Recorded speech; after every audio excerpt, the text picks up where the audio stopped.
Vean ustedes en la oferta de empleo público, ¿verdad? Las dependencias van a plantear cuál es su oferta. Esto va a estar en la Gaceta y Mideplan es el que lo publica a partir de la plataforma con una publicación anual de cuáles son los puestos que se están ofertando en todo el estado costarricense. Luego nos mete, nos habla del personal de alta dirección, ¿verdad? Ahí plantea principio de paridad, es decir, no puede haber un gerente y un subgerente, dos hombres, tiene que haber, si el gerente es hombre, la subgerente es mujer o a la inversa. No pueden estar en forma consecutiva. Se va a evaluar también al personal directivo y todo personal estará a prueba durante un año. Yo no me imagino al doctor Macaya, presidente de la Caja, que le digan, bueno, usted va a venir, pero va a venir a prueba, acepta, ¿ah? ¿Y quién lo va a estar evaluando? Eso es una locura. Efectivamente, eso no es garantía de que se nombre a un jerarca o a una jerarca de calidad. Yo me preguntaba, bueno, ¿y en las universidades donde los rectores se eligen? Entonces ya no se puede elegir un rector, ahora hay que hacerle un año de prueba a un rector porque ya la misma universidad no tiene derecho a nombrar su más alto jerarca. Vean los desaguisados de esto. Y lo que les mencionaba, este punto es muy importante, movilidad en el empleo público. Partiendo de este principio del Estado como patrón único, se habilitarán los traslados intra e interdependencias públicas, atendiendo el interés público y procurando el arraigo de las personas trabajadoras. Pero eso queda en una prioridad inferior.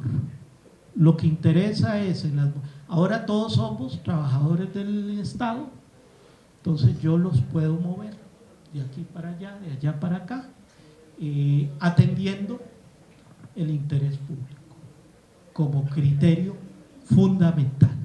Esta parte de la desvinculación o despido es aún más grave, porque incorpora un despido express que no está tipificado en el Código de Trabajo. ¿Cuál es el despido express? La evaluación del desempeño. Ustedes recuerdan que en el proyecto 9630, en la ley 9635, se establece que la anualidad queda supeditada a la evaluación del desempeño. Con este proyecto le agregan algo más. Ya no solo eso, sino que ahora es un causal de despido. Si yo obtengo una nota menor a 70 por 2 años consecutivos, de oficio, es un despido sin responsabilidad patronal. El proyecto dice que después del primer año que yo tuve una nota menor a 70, me tienen que poner un plan remedial y no sé qué, y ver taca, taca, taca. Pero si al año siguiente, a pesar de ese plan remedial, vuelvo a tener menos de un 70, quedo despedido. Y además agrega 2 cosas que ya se habían superado en la normativa laboral nuestra. Incorpora algo nuevo, que puede haber despido por falta absoluta de fondos. Se quiebra que no tengo lo de Habdeba. Habdeba, entonces, oye, si estuviera esto, dice, no tenemos, va despedido todo el mundo y esperemos a ver cuándo le puedo pagar su liquidación. Pero lo segunda, que ya la Sala Constitucional había operado sobre esto de eliminar el principio de reorganización como causal de despido. Ahora incorporan nuevamente como era antes, que con el 60%, que la reorganización afecte al 60%, eso implica que yo puedo generar despidos por reorganización. Entonces tenemos unas causales de despido express, sea por evaluación del desempeño, por falta de fondos o por reorganización, sin modificar el Código de Trabajo. Y bueno, establece que el salario del presidente es el salario más alto que va a haber en el sector público. Ahí van a saltar los gerentes de los bancos públicos, porque esos tienen unos salarios importantes, mucho mayores, y que la fijación salarial se hará haciendo una valoración de los puestos. Cada subrégimen tendrá una escala de salario global, ¿verdad?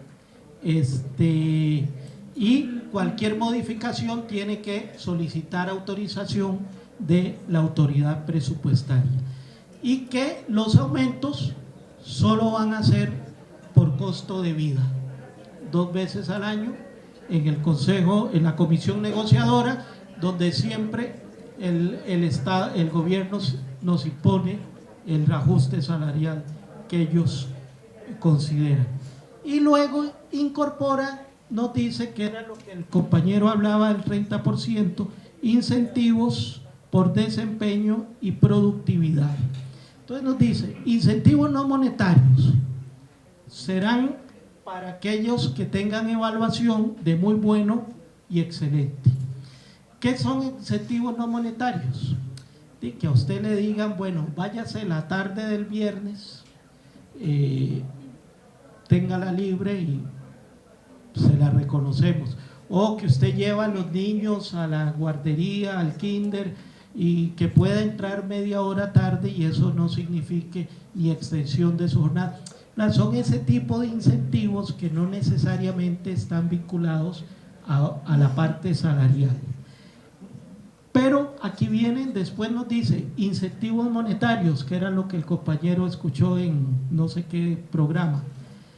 Entonces dice, bueno, va a haber un incentivo monetario que se va a pagar en el mes de junio.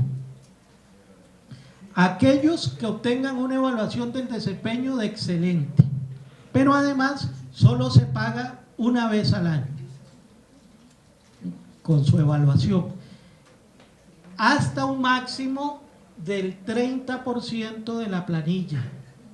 A ver, solo este incentivo monetario, que era lo que usted preguntaba, no tenía que ver con la anualidad. Este incentivo monetario es para un 30%. La primera pregunta que salta es, ¿qué pasa en una institución donde haya más de un 30% que tienen excelente? Hacemos una teletón, ¿verdad? Una rifa para ver quiénes son los que tienen. Pero vean que no es ni un salario.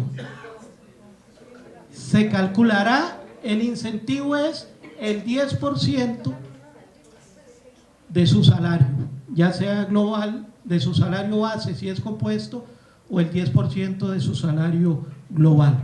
O sea, nos quieren engañar con migajas. Imagínense lo que es un incentivo monetario para el 30% de los que, porque esto es estimular la política del chupamedias. Entonces yo, entre más arrastrado, voy a garantizarme que tenga esta evaluación, pero además me van a dar un incentivo del 10% una vez al año por chuparme todas las medias durante todo el año de mi jefatura.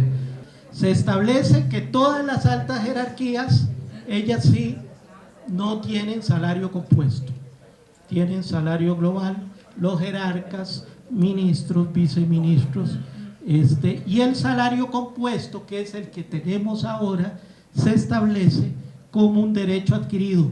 Si se plantea que se va a tratar de que la gente voluntariamente migre al salario único o salario global.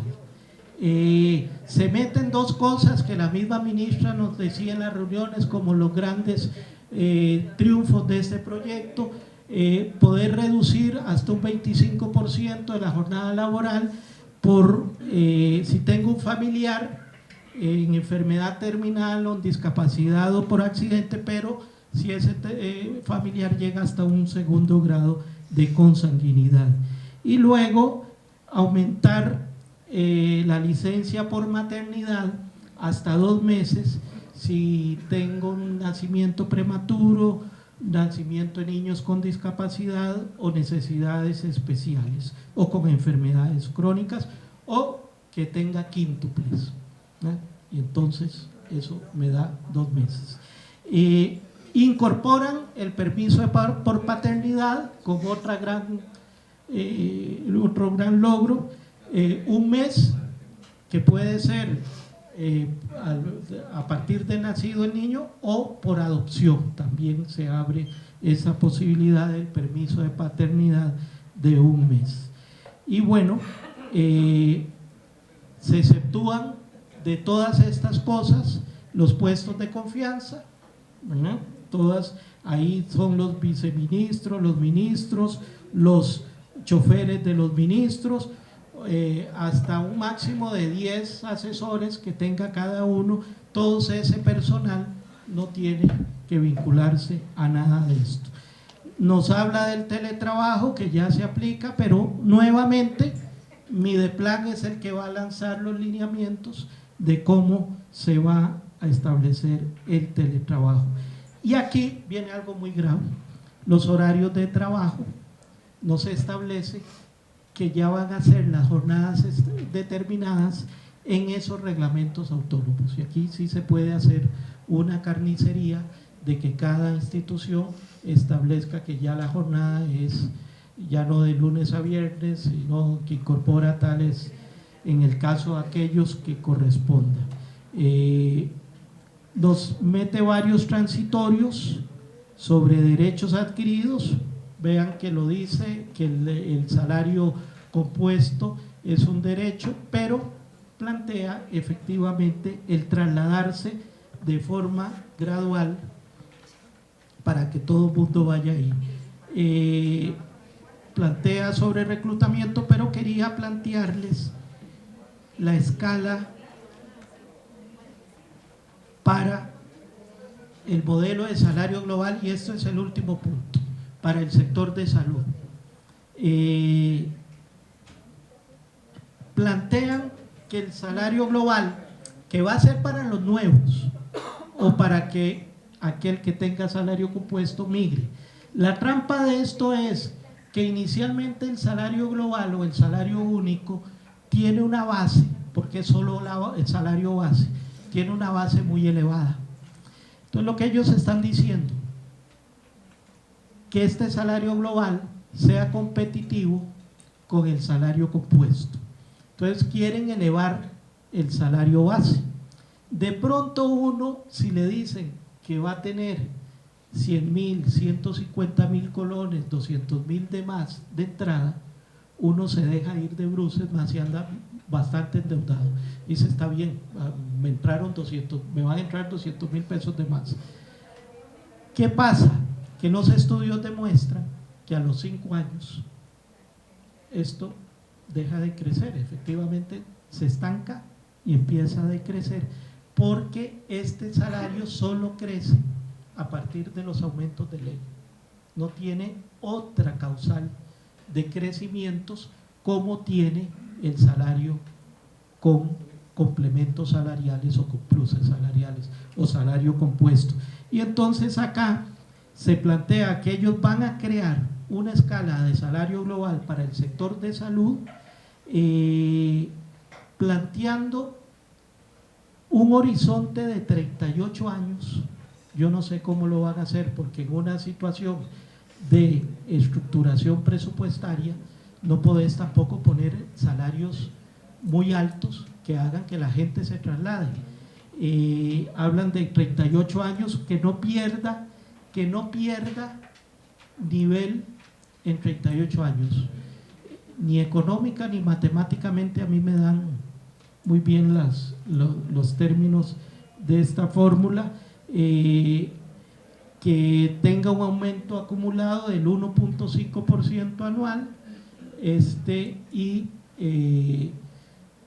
la tasa de descuento de un 6%, ¿verdad?, sobre el importe del salario global. Y bueno, que la caja haga los estudios de revaloración, pero lo que nos preocupa acá es que efectivamente la caja empiece a presionar para, vean ustedes en ese último transitorio, el 16, dice que se establece que voluntariamente la gente vaya migrando, y ese voluntario, ya sabemos los mecanismos de voluntariado que se establecen desde las jefaturas en muchos casos para plantear este tema. Como ven, es un proyecto muy ambicioso, es un proyecto que nos modifica radicalmente todas las condiciones del recurso humano, que nos precariza, que pone a Mideplan. Y ahora, ¿qué tenemos con esta ley?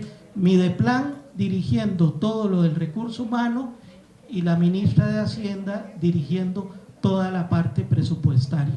Dos grandes poderes que son los que definen hacia dónde se orienta este Estado costarricense, con un guachimán arriba, Carlitos Alvarado, haciendo que, pero esto efectivamente rompe con la lógica del Estado costarricense de descentralización, desconcentración, autonomías que tienen problemas, sí, tienen errores, sí, pero efectivamente no es matando el Estado como se arreglan estos problemas. El propósito es redefinir el Estado y convertir a toda su fuerza laboral en una fuerza laboral que yo controle centralizadamente, que la mueva, que le pague salarios de determinado tipo, y donde los jerarcas